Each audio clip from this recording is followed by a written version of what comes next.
The nominations to the peerage were made in time was now pressing. The emperor opened the session of the legislative body with the usual forms and ceremonies.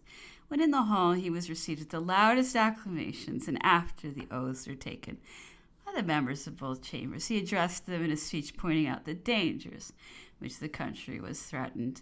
He implored them to adopt measures calculated to preserve the country from the invasion which it was threatened on every side to postpone until the storm was over all abstract discussions, and not to imitate the example of the Greeks of the Lower Empire who only made speeches while the battering ram of the enemy was beating down their walls. The Chamber of Deputies were well satisfied with this speech, as it gave full explanation upon all the points which had formed subject of misunderstanding. In 1814, there was then reason to anticipate some firm and decided measures from an assembly which declared itself satisfied. A few days after the emperor's arrival at Paris, he was much pressed to settle the constitution of the country, that he found it impossible to wait for the meeting of the legislature in order to submit that matter to the deliberation of the deputies. The public mind was indeed so much agitated on this question that there was reason to apprehend resistance in matters of the greatest importance, unless immediate satisfaction were given. In consequence of this state of the public feeling, the emperor directed Messieurs Benjamin Constant, Bedoc, and some other members of the late Chamber of Deputies to meet together for the purpose of compiling and digesting whatever had been done or said in the different national assemblies with reference to the constitutions which France had at various times adopted, and to draw upon a summary capable of satisfying the public impatience. Unfortunately, the materials to be compiled were too considerable and the time too short to admit of the revision of all the anterior constitutions and the composing therefrom the plan of a constitution suited to the wants of the moment. No other title was therefore given to the result of those gentlemen's labors than that of additional act to the constitutions of the state. The articles of this document were found to be extremely liberal. The publicists were satisfied with it. Even Madame de Staël applauded the provisions which the act contained in a letter to the Prince of Blank. She says, the additional articles are all that is wanted for France, nothing less and nothing more than what she wants.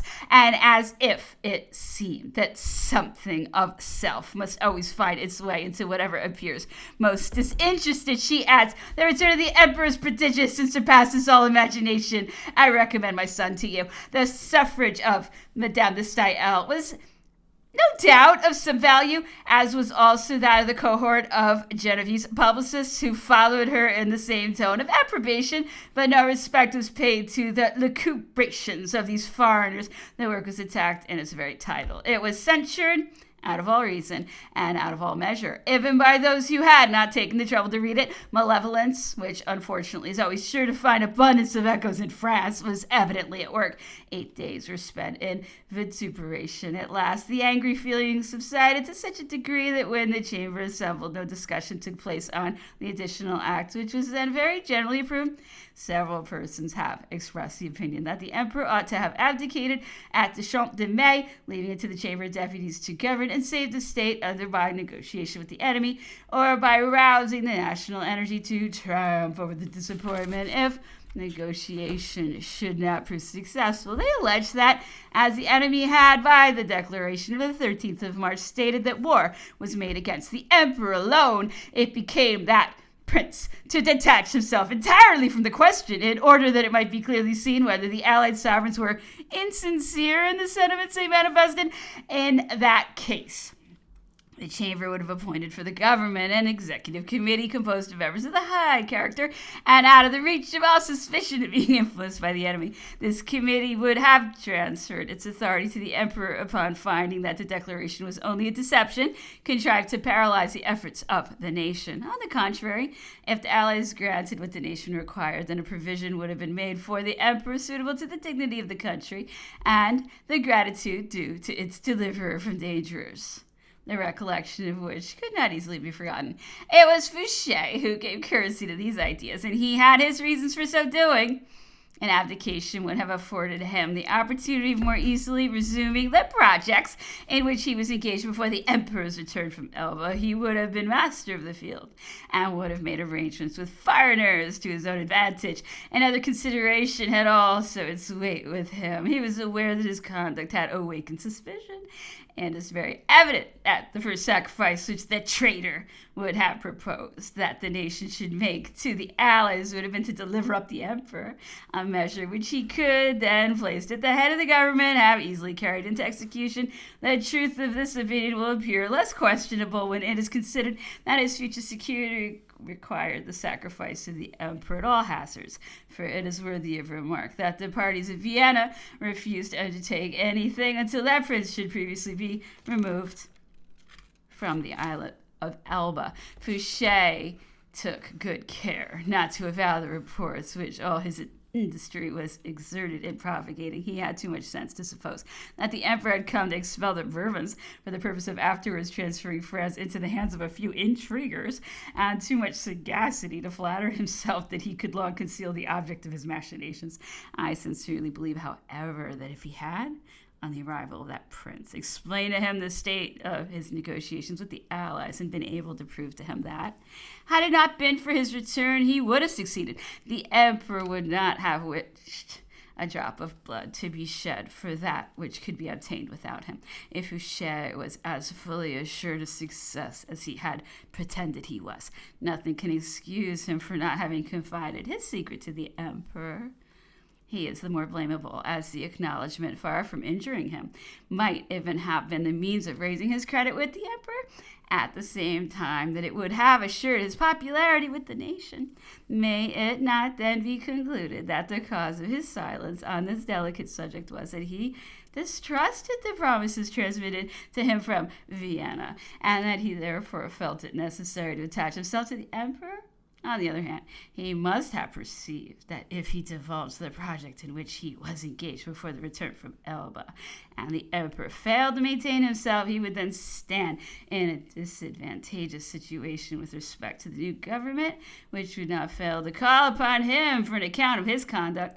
The emperor had heard of Fouché's negotiation, and the letter ceased on the courier from Vienna had afforded him some materials for reflection, but as the minister did not speak to him on the subject, he could not regard the affair otherwise than as an intrigue, on the success of which its promoters themselves did not much rely. There was no motive for making a mystery of an affair which it was perfectly natural to avow, for the emperor, who had not communicated his intention to return to any individual, could not be displeased to find that attempts were making by others to throw off a yoke of which all complained. Fouché was fully persuaded that the destiny of France depended on the resolutions of the Congress, but the campaign being about to open in Flanders, he considered that if we experienced a reverse in that quarter, the English armies would arrive first at Paris, and that the fate of that capital would then depend more on the English general than on the commanders of the other armies which were still beyond the Rhine. He felt, therefore, that he had no time to spare and immediately opened a communication with the Duke of Wellington. By this precaution, he was prepared for all events.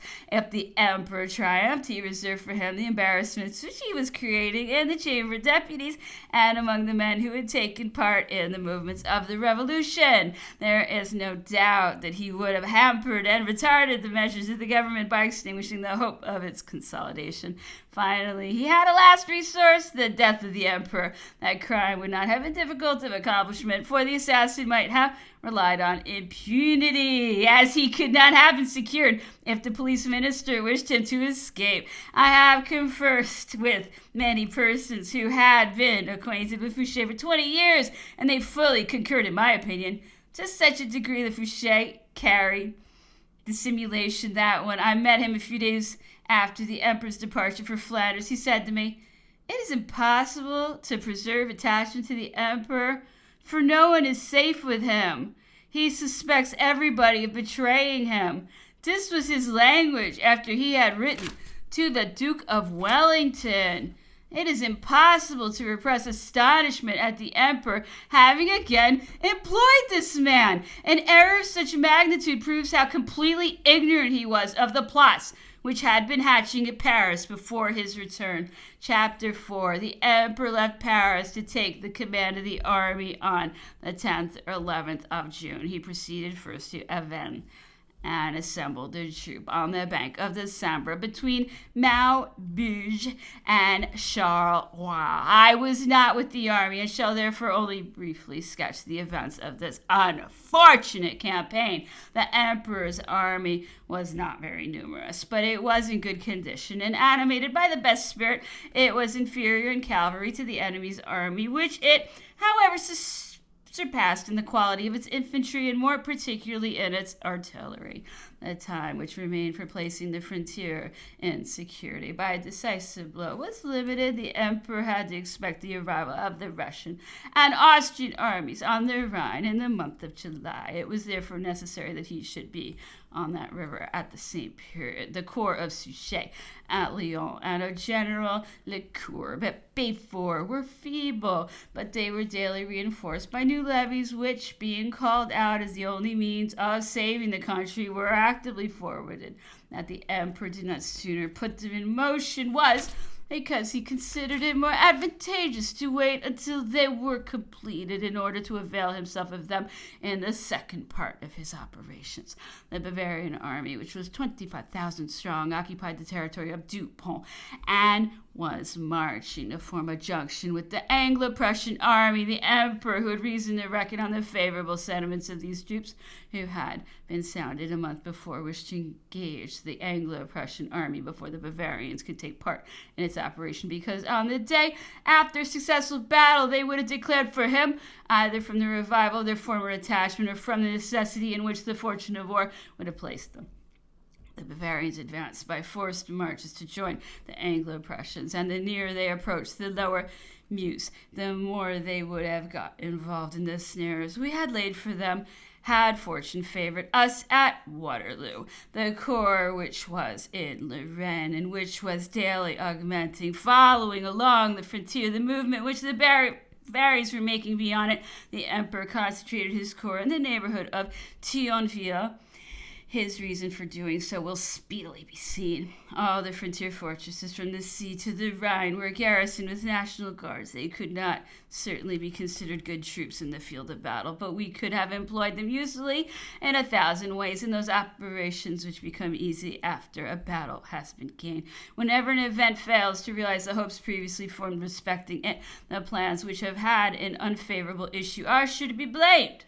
The tactics of the leader are criticized, his combinations censured, and only what he has not done is pronounced to be right. This is precisely what happened to the emperor. He was treated without mercy. Officers previously unknown were suddenly transformed into great military chiefs. To hear them talk, it was only necessary to have given them the command, and the destruction of the enemy's army was certain. It is very true that all was lost by the Battle of Waterloo, but the battle itself lost through the maneuvers which led to it and the improvidence of him who directed them. Or did we fail through a combination of unfortunate circumstances and looked for accidents? This I will endeavor to explain. With the exception of General Rapp's corps, the emperor had taken all his disposable troops to that principal theater of operations so that they might be ready to be employed when wanted. He certainly did not give the enemy battle with the prospect of being defeated, and he had more chances of success than of reverse. The disaster was doubtless greater perhaps than is imagined, for it is only by comparing it with the brilliant advantages which victory would have secured that we can measure the depth of the abyss into which we were plunged. Every patriotic Frenchman must shed bitter tears when he reflects on what a few generous efforts more might have effected. For my part, I have never tasted happiness since I learned with positive certainty how nearly we had consolidated forever the edifice of glory which we had been 20 years in raising. The Prime Minister of England communicated a long detail to the Parliament on the operations of the different combined armies during this short campaign. Some months before, he said to induce Parliament to take part in the war, which he had rekindled on the Emperor's return, that there could be no doubt of success and that the operations would not last 6 weeks. The result verified the assertion of the English minister, though there is good reason to believe that he himself did not expect so speedy and so advantageous a fulfillment of his prediction. However, the probability is that he had learned his lesson 2 ways and was prepared for anything that might ensue. We are even justified in believing that he deceived Parliament when, in detailing the events which annihilated France, he assured the House of Commons that even had the result of the Battle of Waterloo been the reverse of what it was, the success of the Allies was nevertheless certain, because the Emperor Alexander would have arrived with such strong masses of troops that he must speedily have secured the victory and repaired any reverses which the Anglo-Prussian army might have sustained. This opinion, with whatever confidence it might be expressed, does not very well accord with the following fact, which is strictly true. On the Emperor's return from the Isle of Elba, the French had in the Levant, under the command of Monsieur de Saussure, a division consisting of a frigate, a corvette, 2 brigs, and 2 golettes. As soon as war was declared, the English dispatched in pursuit of this division a squadron consisting of 2 frigates of the same force as the French frigate, to which were added a corvette and 2 brigs, one of which was very large. Thus the chances were entirely in their favor. The English commodore began to look out for the French division and sailed to Smyrna, where he had hoped to fall in with it, but in spite of all his diligence, he did not arrive there until after the departure of Monsieur de Saussure for Toulon, whither he had received orders to proceed. The English commodore remained at Smyrna, and he was there when intelligence reached that city the disasters of Waterloo and the abdication which they occasioned. The English officers evinced their mortification at an event which frustrated their hopes of promotion. "Console yourselves," said the commodore, "for even had we fallen in with the French squadron, we could not have attacked it. My orders were merely to observe it, and until I received fresh instructions, I should not have fired a single gun, even though the tricolored flag had been hoisted." Now, however well assured Lord Castlereagh might have been of the issue of the military operations, even in the event of the Battle of Waterloo being lost, still it may be asked, why was the English Navy prevented from contributing to a success in which England was so deeply interested? It may certainly be presumed that Lord Castlereagh was not really so confident of success as he pretended to be, and that in case of a reverse, which might be readily apprehended, he was prepared to treat independently with France for so doing. He would have pleaded as his excuse with the Allies the disasters which the English army must inevitably have endured had 2 battles been lost, and perhaps he would even have complained of the tardiness with which the combined powers had come forward to support the Duke of Wellington. If the Prime Minister of England did not form this plan of extricating himself from his difficulties, we must necessarily suppose that he intended to abandon the coalition in case the war had been protracted, instead of terminating as speedily as he declared it would when he applied for the assistance of Parliament.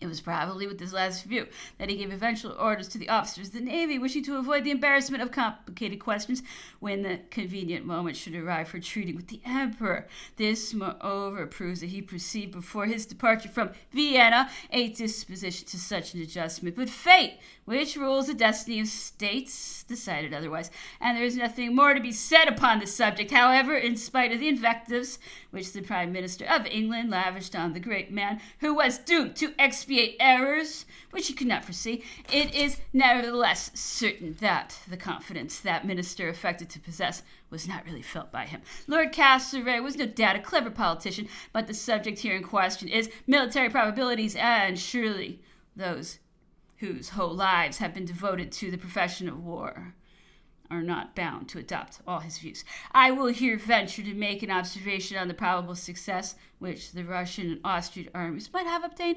Both advanced down the Rhine, the Russians by way of Bamberg, and the Austrians by Bavaria. To all appearances, these forces would have directed their march towards the Upper Rhine. This is more probable, as we were no longer in possession of the bridge of Metz. They would besides have taken this course to avoid our fortresses, to penetrate into France by a road with which they were acquainted, and if necessary to communicate to Switzerland with the armies in Italy. If they did not again advance by the way of Bâle, they would have left a still better game in the hands of the Emperor, who might have taken an immediate position whence he could have maneuvered successfully on the one or the other. But on whatever point of the Rhine they should have presented themselves, the following might have been the Emperor's operations after gaining the Battle of Waterloo. I haven't believed that what I'm about to state by supposition really was his plan. In the first place, it may be remarked that had that great event taken place according to the way in which it was planned, the English army would have been completely destroyed, a fate from which it indeed narrowly escaped. The Prussians would have experienced nearly a similar fate, and probably on the following day, for in the position in which the affair would have been decided, the French army would have had a shorter march in descending the Meuse to prevent Blucher from repassing that river than the general would have had to reach any point if it were he could have possessed himself of the advantage of a bridge. Thus, a day sooner or later, when fairly separate from the English army, his destruction was inevitable. He had already been so separated, and it was only necessary to prevent him from forming a new junction after such success. What could have prevented the emperor from passing the Meuse at Liège? And in that case, what would have become of the Bavarian corps? It would have been the more readily intercepted as it was marching to join the Anglo-Prussians. The Bavarians would then have done what they did in 1813. They would have ranged themselves on the side favored by fortune from Liège. What would have prevented the emperor from effecting a passage across the Moselle, down the right bank of which he would have brought the corps he had assembled in the neighborhood of Thionville? From any point of the Moselle to the Rhine, of what consideration would be the distance to a victorious army? The Battle of Waterloo was fought on the 18th of June, and it was not, therefore, unreasonable to presume that the emperor might, on the 10th of July, have arrived at some point of the lower Rhine before Strasbourg. On reaching the river, he would have had the choice of 3 different points for crossing it, viz., the bridge of Strasbourg, or between that city and the Neckar, or between the Neckar and the Main, and whichever passage he chose. He would still have found himself with the whole of his victorious army at the extremity of one of the wings of the enemy's grand army, and threatening its line of operations, particularly of its march, was already taken in the direction of Bâle. According to the hypothesis here submitted, the fate of this prodigious coalition must have been decided by a great event, after a few combinations of marches and maneuvers such as the emperor well knew how to execute. If he had happened to begin on the right of this Austro-Russian army, fine scenes would have occurred. All those pretended geniuses, for whom a series of base treacheries has procured the title of great captains, would have shown themselves still only so many schoolboys, and would for the 10th time have taken to their heels after receiving a sound whipping. In such case, what would the Emperor of Austria and the Confederated Princes have done? They would not certainly have exposed themselves to pay all the charges of war merely for the sake of the Russians. They would have treated with him whom fortune had crowned, and whom she had again brought to their gates. Had this taken place, how would the Russian army have been situated? By what route could it have avoided the Emperor's army, which would then have been reinforced at least by the corps of General de Courbe, as well as by the garrisons of our fortresses, which could no longer have stood in need of defenders? The emperor would have been on ground with the topography of which he was familiar, and had Alexander been disposed to try his hand at the chances of battle, he would have paid a score which would never have allowed him to forget the game at which he had played. The more numerous his troops, the greater would have been his loss.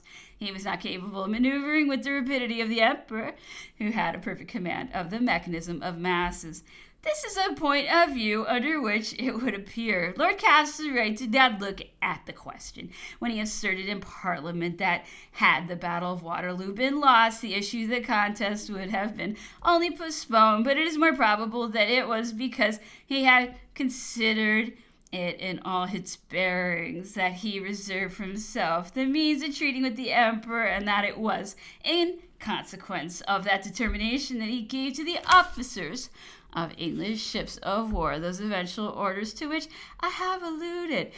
What can Frenchmen think when they learn on what the destiny of their country depended? Must they not admit that if the battle had been gained and the English army had sustained such loss as to render negotiations with the emperor necessary? The letter which Mr. Fouché acknowledges he wrote on the 15th of June to the Duke of Wellington would have sufficed to revive the hopes of that general. Hence, however great the defeat, he would have had no reason to consider his game as decidedly lost, since he had in his interest the very man whose duty it was to watch over the safety of the emperor.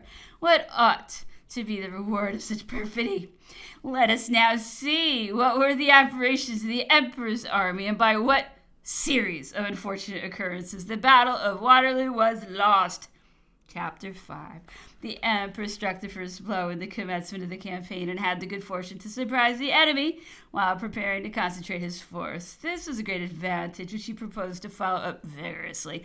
His plan of attack was settled. He knew the character of the generals who opposed him. He considered that Blucher, governed by his ardent and enthusiastic temperament, would boldly draw the sword the moment he heard of our approach, and that if he had but 2 battalions with him, he would, with the patriotic spirit of self-denial, instantly face us and endeavor to retard the advance of our masses in order to allow the English time to concentrate.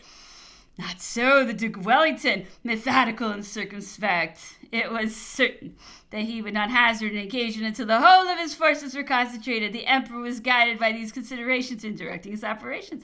He opened the campaign with from 110,000 to 113,000 men. Of these, he composed 2 masses, the principals of which, consisting of about 60,000 men, he directed on Fleurus, at which place he knew the Prussians were assembling. He ordered Marshal Ney to advance at the other on the road to Brussels and to make himself master of the position at Quatre Bras to hinder the English from supporting their allies. The Emperor conjectured rightly. Blucher was already in position at Fleurus. A force of 90,000 men, covered by a steep ravine, were posted between Saint-Amand and Sombref.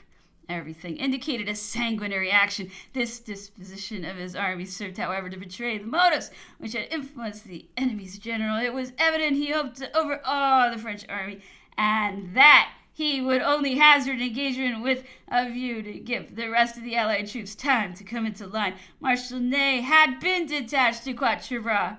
He was, as I have already observed, to prevent the Prussians from receiving the aid they expected. The event then could not have been doubtful. The action began. Vandamme directed his march against Saint-Amand. Gerard advanced upon Ligny. Grouchy upon Sombref. In a moment, from left to right, all of the corps were engaged. The resistance was as obstinate as the attack was sudden.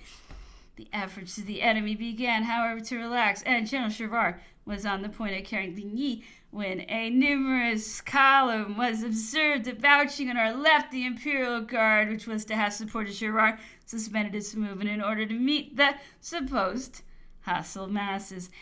It was soon, however, discovered that a false alarm had been raised. The troops whose approach had occasioned so much apprehension being no other than the First Corps, which had come up on hearing the firing. The Guard resumed its movement. Ligny was carried and the Prussians compelled to retire from the field. We lost, however, 2 hours in consequence of the unexpected appearance of Count Erlon's corps, and the shade of night soon covered the retreat of the vanquished. But this was not all. The false movement of the First Corps, which may be said to have nullified the results of this action, or at the best, to have converted into an ordinary affair of battle, which should have been decisive, had another consequence not less unfortunate. Marshal Ney, who was to have taken possession of Quatre Bras, was anticipated, and the position was covered by the enemy's troops when he arrived to occupy it. He had left the Second Corps at Frasne, and had with him but from 18,000 men. He nevertheless paused not a moment, but advancing on the masses opposed to him, broke them, and was preparing to pursue them when 2 divisions of fresh troops arrived to their succor. Pressed by this increase of force, he called up the troops of the First Corps. But they were then distant, executing that movement which had so fatal an effect on the Emperor's plans. As evening set in, they counter-marched, and about 9 o'clock re-entered Frasne. But all was then over, and the corps, which both at Quatre Bras and at Fleurus might have completed the destruction of the enemy, contributed to save him. Such was the decree of fate. The efforts of the marshal were not, however, useless, for it was afterwards ascertained that the Prussians would not have fought the battle had they not been assured of support. Wellington, who hastened to their headquarters before the action commenced, informed them that his army would be assembled at 2 o'clock at Quatre Bras, and at 4 would debouch at Saint-Amand. His intention was to attack our flank, to force in our left wing and sweep it away. His columns accordingly began to march. The marshal himself advanced to meet them. He gave them a severe shock, which checked them and prevented them from uniting their efforts to those of the Prussians. Blucher was retreating, and the emperor prepared to march upon the English. The rout of Fleurus had obliged them to evacuate the position which they had so obstinately defended. He determined to pursue them with all speed and to march on Brussels in 2 columns, one composed of Girard and Vandame's corps, and the cavalry of Axel's men under the command of Grouchy was directed to pursue the Prussian army. The other column, of which the emperor himself took the command, marched directly on Quatre Bras.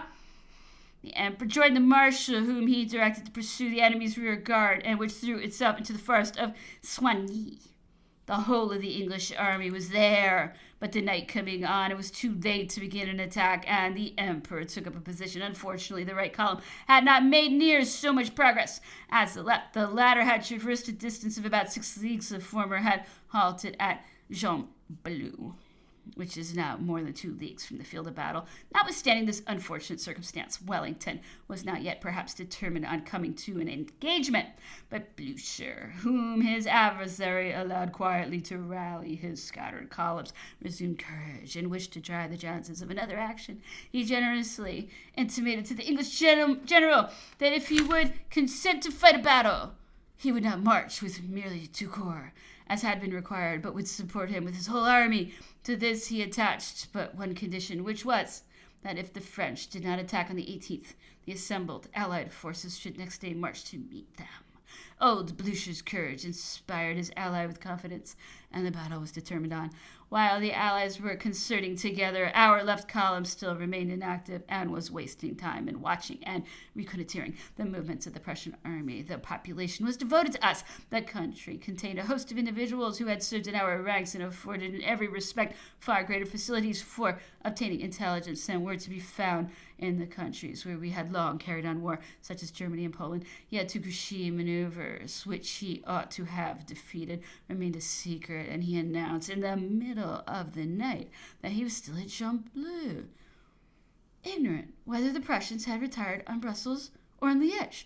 He further declared his intention of maneuvering in such a manner as to prevent them from gaining the first of these towns or forming a junction with Wellington.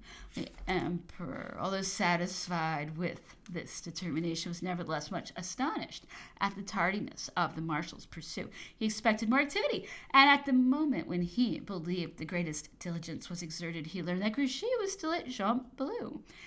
In the evening, the emperor had informed him that a great battle would be fought the next day, and had ordered him, whatever might be the movements of the Prussians, to endeavor to outflank the left of the English army and to support our right, if it were only by detachments.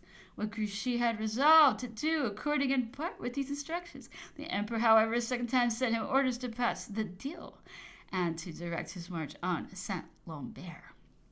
But the marshal had sent another dispatch to the major general, in which he stated that he was again in the track of the Prussians, who were retiring on Wavre, and that he was about to pursue them in that direction. Why, after such positive assurances, did the marshal delay his march? Why did he not seek to regain the time which he had lost? Why was he not before Wavre in the morning instead of not arriving there till the evening? Why, at least, did he not avail himself of the bridges with which the Sambre is covered to maintain a communication with the emperor? Why, with so many means of intelligence, did he allow himself to be ignorant of the maneuvers of the enemy? Why did he not endeavor to outmaneuver the enemy instead of stopping to fight a useless battle before Wavre? I know that he refers to a dispatch from the Major General in defense of his inactivity, but that document is far from justifying him, for it even recommends him not to isolate himself, to maneuver in the direction of the Grand Army, and to maintain a communication with it. I doubtless may be wrong in my supposition, but it seems to me that there is a hiatus, that there has been omitted, of course by inadvertence, the completion of the sentence in which the emperor commands the marshal to maneuver towards us. The remainder of the sentence might be something to this effect: to approximate to us as quickly as possible, and to prevent the enemy from penetrating between your corps and our right. I submit my doubts to the marshal, for I am far from suspecting his integrity. I make them known to him the more readily because the letter bears marks of alteration. For who can believe that a battle commenced at noon was gained at 1 o'clock? Who can suspect Marshal Soult of writing such an absurdity? Who can imagine that the Major General would thus attempt to deceive a man of Marshal Grouchy's great experience? There has evidently been a substitution of words in this place. The word should not be gagné, gained, but engagé, commenced. For how could the center of the English, if they were beaten at Waterloo, be still at Mont Saint-Jean, which was between us and that village? I return to the Emperor's arrangements. The English army had the forest of Soigny in its rear. Ours was in front of Planchenoit. Grouchy was following the Prussians at a distance, which allowed of his being called into the field of battle. Everything presaged a decided victory. Some circumstances, however, diminished our chances. Several deserters who passed over to the enemy in the morning carried him information which he ought not to have possessed. General Bourmont had already given him some days before details respecting the force at the Emperor's disposal. The disposition between the means of attack and defense were thus made known, and the enemy had therefore become more enterprising. It is remarkable in circumstance that a sort of instinct seemed to have forewarned the Emperor of the treason which Bourmont consummated. He had for a long time repulsed that officer and even refused him with marks of displeasure the command of a division which he solicited. The general, in despair at remaining unemployed, had recourse at first to the Count de Lobau. Repelled by him, he addressed himself to General Gerard and solicited the support of Marshal Ney. He pledged his word of honor that he might be relied upon.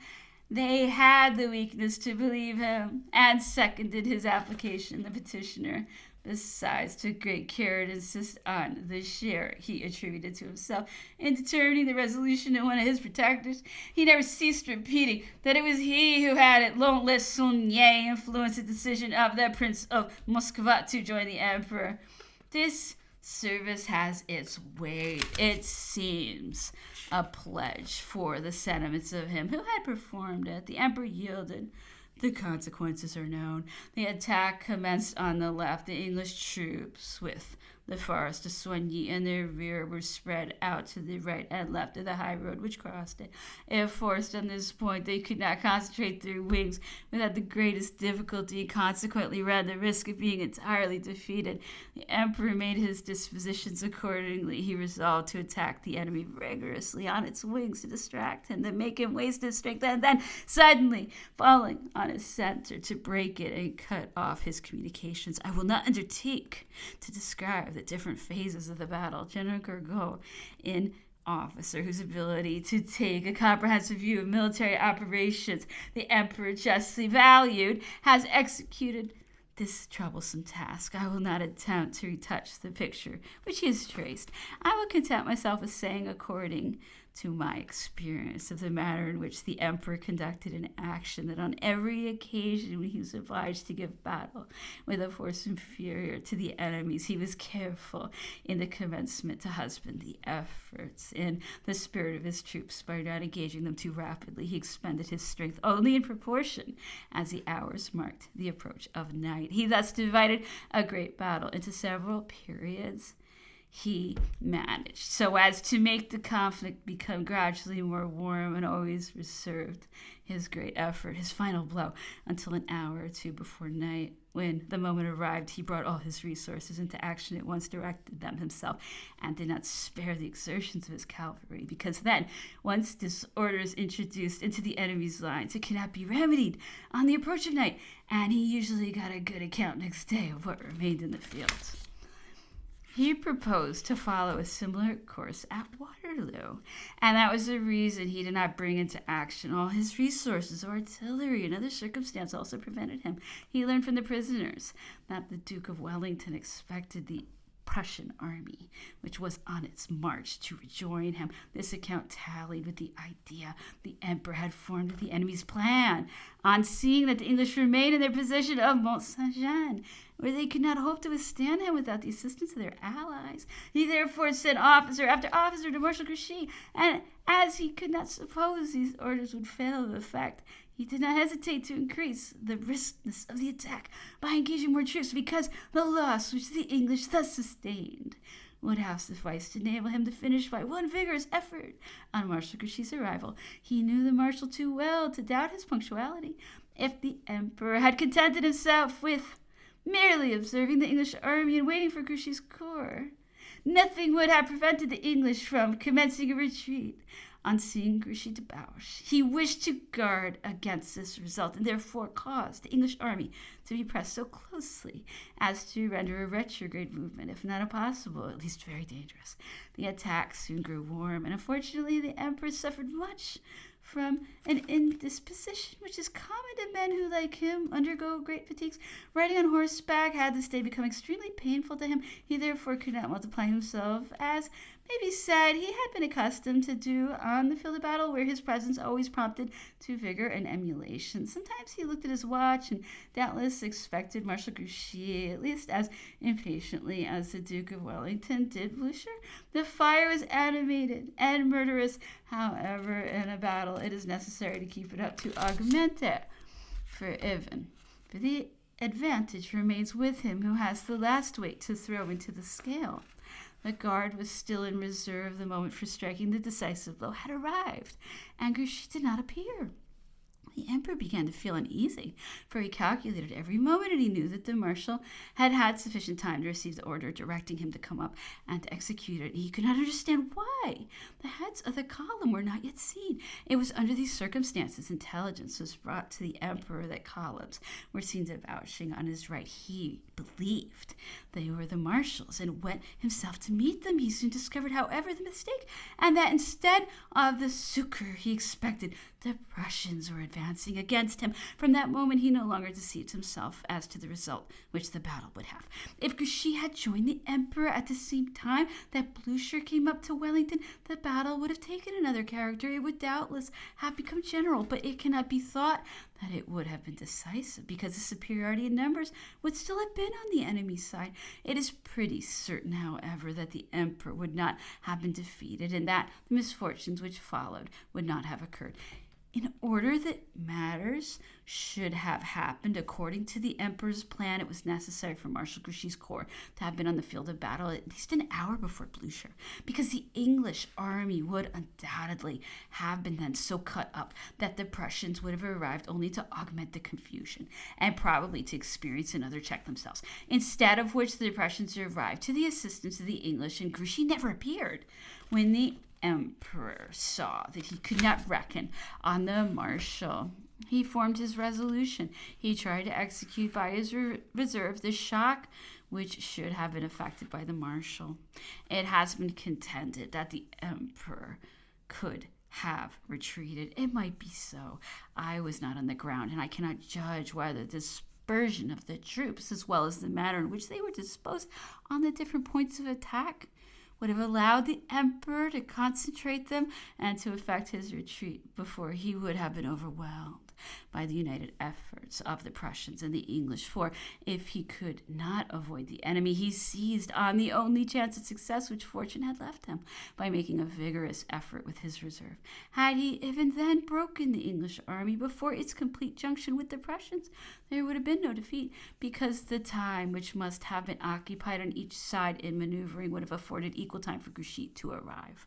These, doubtless, were the reasons why the emperor, after having recognized the Prussians, brought into action his reserve, which was composed of the guard. That corps presented itself to the enemy as it had been accustomed to do. Not only, however, did it obtain no success, but it was repulsed with loss. In the moment of its vacillation, the enemy's squadron debouched. A general charge took place. All the Prussian cavalry attacked the reserve on its right flank and completed the disorder of our ranks. There remained neither time nor means to arrest the disaster. Every person who has been present at battles, lost or won, cannot but admit that there was nothing extraordinary in the consequence of this charge. They were indeed inevitable. It was the repetition of what always happens when fresh cavalry charge troops exhausted by fatigue and thinned by cannon and musketry. They rarely resist the shock.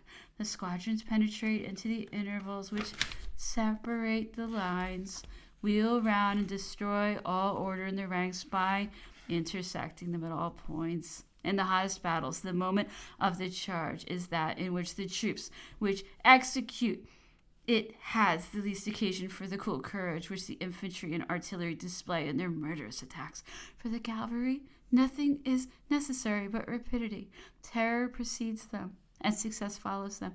There was not on the plain of Waterloo any obstacle to oppose cavalry. They were free to act as long as their horses had strength to carry them. They took, therefore, whatever they pleased. One thing only is matter of astonishment, and that is that any of the wreck of the army escaped them. In this general disorder, the state of everything was the inverse of what it ought to have been. This is not surprising. All things had been arranged for attack, and therefore all necessarily embarrassed such a retreat. Each scattered fragment of a corps took some direction or other according to the knowledge individuals happened to possess of the localities. Some fled across the fields, others kept to the high road and succeeding in repassing the Sambre. Such was the result of the Battle of Waterloo, which was more fatal to France than Agincourt or Poitiers. That the emperor was not taken himself was because fortune would not have it so. In preceding wars, such an event would have had less fatal consequences. A disaster would have been repaired before the news reached Paris. But at this conjuncture, the details of our misfortune may be said to have even preceded the account of the loss of the battle. I will state the effect which this disaster produced in Paris. Without success, the most brilliant conceptions do not secure approbation. Wherever there is reverse, censure follows. The number of persons who had not suffered any illusions to mislead them as to the result of the contest were very considerable, and to their criticism the emperor could not fail to be exposed. On the other hand, those who had not hesitated to tempt fortune once more in his cause endured with pain the loss of the illusions they had cherished. In proportion as hope was disappointed, the reproaches were the more bitter. The military plan of the campaign was blamed, and the manner in which it was executed was depreciated. Some went so far as to accuse the emperor of having shown a want of personal courage on this occasion. Assuredly, those who dared thus to defame him knew him not. It must be presumed that they never were in the habit of following him to the field of battle with all their courage. And they, no doubt, have much. Would they venture to conquer France with less than 800 men? But time has done justice on these base imputations, and they now serve to confound those by whom they were propagated. At Waterloo, the situation of the emperor resembled that in which he was placed at Marengo. But in the latter battle, he was better served. It may be recollected that after passing the Po near Pavia, he marched to reconnoiter the Austrian army in the hope that he might oblige it to raise the siege of Genoa, and that to prevent it from impeding his passage of the Po at Turin, where it held the citadel, or at Placentia, which was also occupied by the Austrians. He detached a corps of observation on these places, while he himself directed his march with the main body of his army towards Tortona and Alexandria, and thus menaced the great communication of the Genoese territory with Piedmont. It was on the day after he passed the Po that an officer arrived from Messina with the capitulation of Genoa, and that he learned that the Austrian army was returning to Alexandria.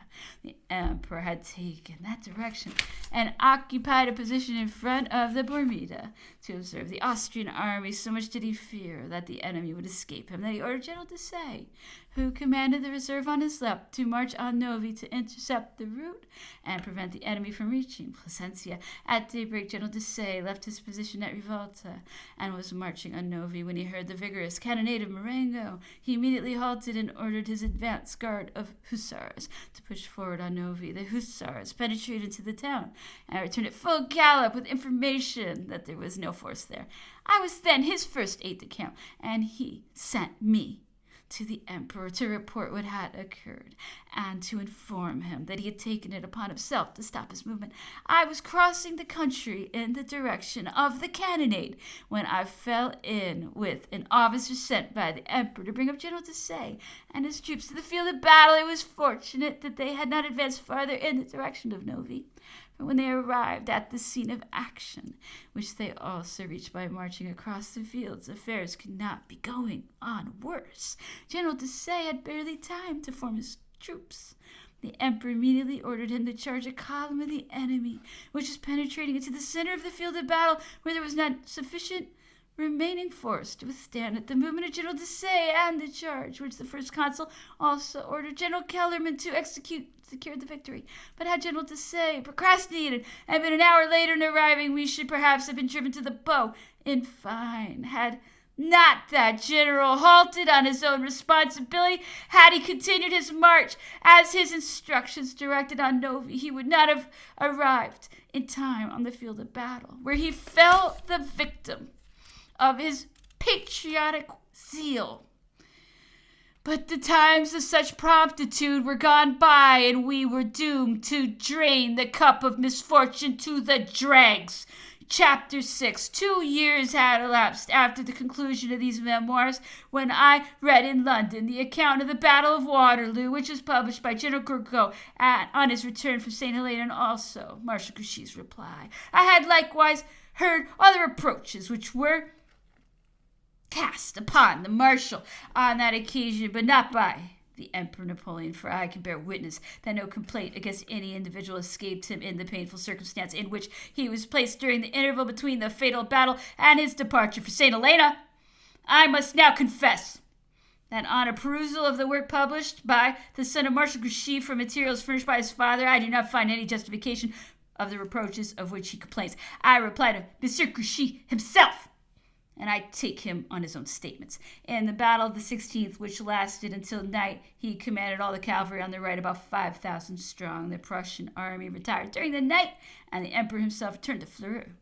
Next day, the 17th, Marshal Grouchy repaired to Fleurus to receive orders. If, instead of going to Fleurus, Monsieur Grouchy had mounted his cavalry and ordered it forward, he would have better ascertained the direction taken by the Prussians, and there is no doubt that if he'd sent positive information obtained by himself of the point where he was certain of finding Blucher's rear guard, the Emperor Napoleon would have been infinitely better able to give the orders which he complains of not having received until noon on the 17th. What business had he at Fleurus on the morning of the 17th, were it not to communicate to the Emperor the result of the reconnaissance of his cavalry? Was the Emperor to divine that Blucher had done during the night? Marshal Grouchy pretends that it was too late when the Emperor detached him, and that the order for marching against the English army was also given too late. This is a strange reproach. The Emperor's orders could be dictated only by the reports of the reconnaissances, which he expected to receive, if not in the night, at least early in the morning. Now Marshal Ney ought to have been on the 16th at the position of Quatre Bras, which was occupied throughout the day only by a brigade of the Duke of Wellington's army. Not only failed to be there on the 16th, but was still at Fresnes on the morning of the 17th. In this state of things, the Emperor obliged to send a reconnoitering party selected from the troops about him to Quatre Bras. It was then discovered that the enemy was there. If, then, the morning of the 17th was lost, the blame must rest with those who left the Emperor in a state of uncertainty respecting the movements of the enemy, instead of enabling him to make the most of his time. In this situation in which France then stood, the hours were numbered, and all that happened on this occasion proves that everyone, according to custom, relied implicitly on the Emperor's foresight and activity. In these circumstances of inaction, how can Monsieur de Grouchy be astonished that the soldiers should have employed the time in cleaning their arms and preparing their soup? Was it for the Emperor to prevent them